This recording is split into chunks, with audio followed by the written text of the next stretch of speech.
नमस्कार मित्रांनो, पुन्हा एकदा आपण सर्वांचं स्वागत. मित्रांनो, आजचा आपला विषय खूप महत्वाचा आहे आणि यासाठी जास्त महत्वाचा आहे कारण बहुतांश वेळा हा विषय टाळला जातो, याच्याबद्दल आपण बोलत नाही. तर कोणत्या विषयावर आपण बोलणार आहोत? आज आपण बोलणार आहोत इनसिव्हिलिटी या विषयावर. इनसिव्हिलिटी याचा अर्थ आहे असभ्यता. आता बऱ्याचदा आपण ज्या कार्यस्थळी कार्यरत असतो, जिथे आपण काम करतो, तिथे आपल्याला ही असभ्यता दिसून येते. त्यामुळे ही असभ्यता म्हणजे नक्की काय, त्याचे दुष्परिणाम काय आणि त्याबद्दल नक्कीच आपण काही करू शकतो का सकारात्मक, हे जाणून घेण्याचा प्रयत्न आज आपण आपल्या चर्चेत करणार आहोत. तर सर्वप्रथम ही असभ्यता ही कुठल्या स्वरूपात आपल्याला दिसते हे जाणून घेऊ. तर बरेच प्रकार आहेत ज्याच्यामुळे आपल्याला असभ्यता दिसून येते किंवा आपल्याला तिथलं वर्तन चुकीचं आहे असं कळून येतं. सर्वप्रथम बोलण्याची पद्धत.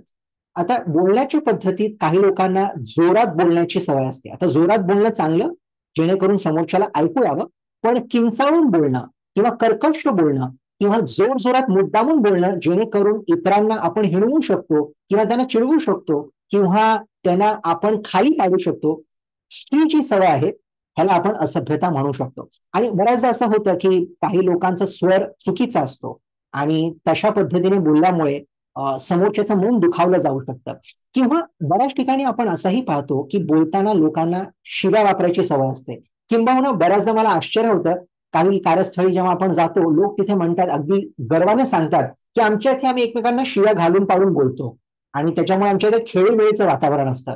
पण नक्कीच अशा ठिकाणी खेळीमेळीचं वातावरण असतं की लोक तुम्हाला सहन करतायत आणि पर्याय नसल्यामुळे तुमचं ऐकून घेत आहेत, हा अत्यंत महत्वाचा प्रश्न आहे. आणि जर आपण बारकाईने याच्याकडे लक्ष दिलं तर आपल्याला नक्कीच कळून येईल की कोणालाही शिव्या द्यायला किंवा घ्यायला आवडत नाहीत. त्यामुळे आपल्या बोलण्याचे स्वर हे खूप महत्वाचे. दुसरी एक पद्धत आहे की समोरच्याच जे काही वक्तव्य आहे त्याला टाळणं किंवा त्याला घालून पाडून बोलणं. आता याचा काय फरक आहे बघा. उदाहरणार्थ, समजा एखाद्या मीटिंगमध्ये एक व्यक्ती तुम्हाला त्याचं मत कळवतो.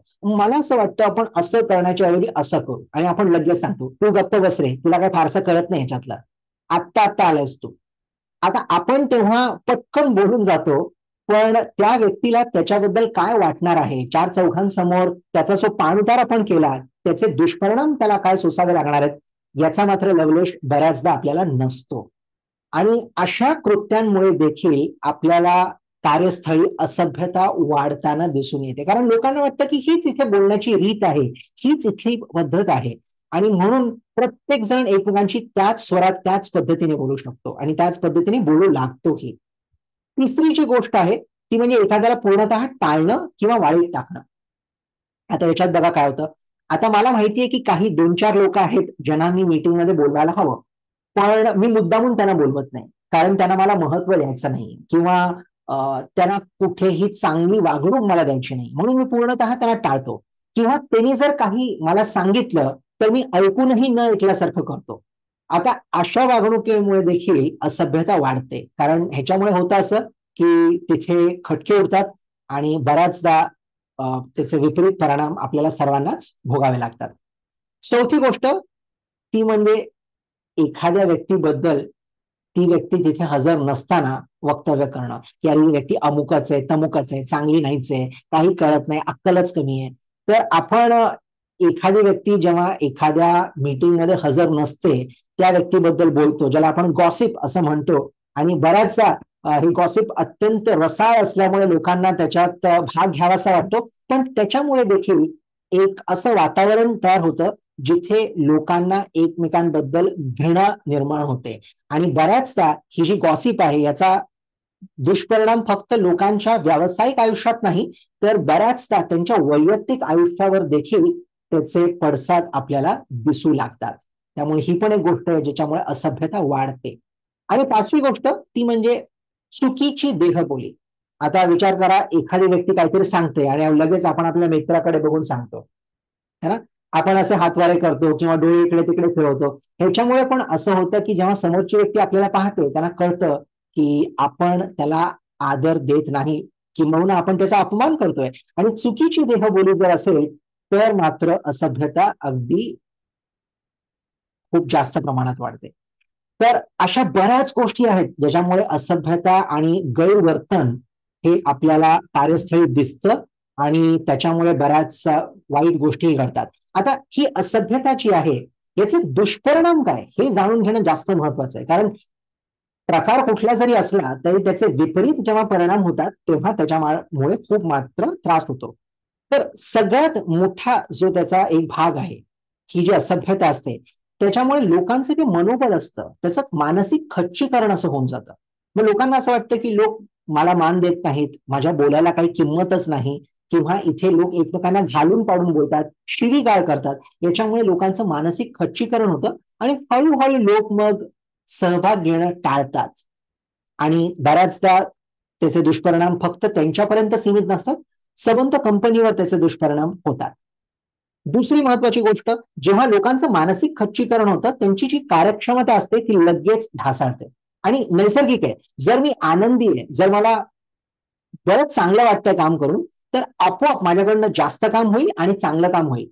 पण जर जे वातावरण तिथे आहे ते वातावरण जर पोषक नसेल तर मात्र माझं काम बिघडणार किंवा माझं काम व्यवस्थित कधीच होणार नाही. आणि हा पण त्यातला एक भाग आपल्याला दिसून येतो.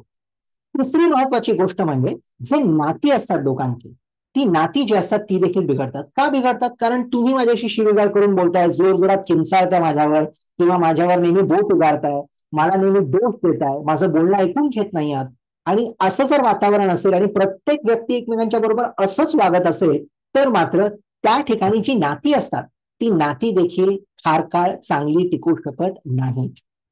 आणि त्याचा पुढचा दुष्परिणाम म्हणजे कारण नंबर 4 हे असं आहे की त्याचा थेट असर होतो किंबहुना वाईट असर होतो आपल्या शारीरिक आणि मानसिक तब्येतीवर. बऱ्याचदा लोकांना अशा गोष्टींना सामोरे जावं लागतं जेणेकरून त्यांच्यावर इतका मानसिक आघात होतो की काही लोकांना अगदी सुट्टी घ्यावी लागते, काही लोकांना रुग्णालयात दाखल व्हावं लागतं आणि काही लोकांना सायकॅट्रिस्टकडे जावं लागतं. का? कारण ते वातावरण पोषक नाहीये. आणि जर वातावरण पोषक नसेल तर काळांतराने त्याचे असे वाईट पडसाद आपल्याला दिसून येतात आणि नक्कीच कुठे ना कुठे त्याचा खूपच जास्त गंभीर असा आपल्याला भाग निदर्शनास येतो. आणि मला वाटतं हे म्हणूनच टाळणं अत्यंत महत्वाचं आहे. आणि सगळ्यात मोठं जर नुकसान कोणाचं होत असेल ते मात्र कंपनीचं. कारण अशा वातावरणात कोणालाही फार काळ काम करावं असं वाटत नाही. त्यामुळे हळूहळू हळूहळू लोक तिथनं सोडून जाऊ लागतात आणि सांगतात बस झालं, झाला तितका अपमान पुरेसा आहे, यापुढे काही मला इथे थांबायचं नाही. आणि म्हणून लोक तिथनं रजा घेतात आणि कायमस्वरूपी रजा घेतात, पुन्हा तिथे येत नाही. तर आपण पाहिलं असभ्यता म्हणजे काय आणि त्याचे दुष्परिणाम काय. पण सगळ्यात मोठा प्रश्न असा आहे की आपण हे थांबवू शकतो का आणि यासाठी काही करू शकतो का? तर त्याचं सकारात्मक उत्तर आहे हो, आपण काहीतरी नक्कीच करू शकतो, खारीचा वाटा उचलू शकतो. सर्वप्रथम तुमच्या अवतीभोवती जर तुम्हाला असं वातावरण दिसत असेल तर त्याबद्दल चर्चा करणं हे खूप महत्वाचं आहे.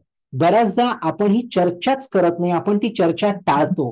का टाळतो? समोरच्याला वाईट वाटेल म्हणून. पण ती चर्चा करणं खूप महत्वाचं आहे. बऱ्याचदा आपल्याला हे देखील लोकांच्या निदर्शनास आणून द्यावं लागेल की एखाद्याची बोलण्याची पद्धत किंवा जे शब्द वापरले जात आहेत कार्यस्थळी ते योग्य नाहीत आणि म्हणूनच ते आपण थांबवणं तितकंच महत्वाचं आहे.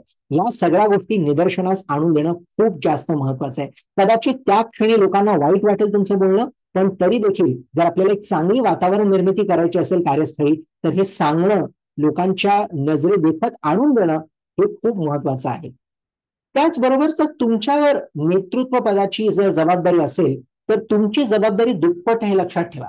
उदाहरणार्थ जर तुम्ही कंपनीचे मालक आहात तर तुमचं वर्तन सर्वात पहिले चांगलं हवं.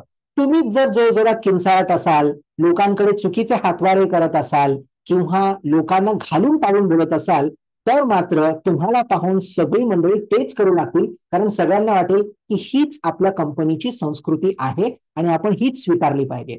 असं होऊ देऊ नका. उलट जर तुम्हाला इतर लोक कोणी असं चुकूनही वागताना दिसली तर तुमची ही प्राथमिक जबाबदारी आहे की तुम्ही त्यांना थांबवलं हवं. जर तुम्ही त्यांना नाही थांबवलं तर मात्र ही वागणूक, ही असभ्यता काळांतराने फक्त वाढतच जाईल.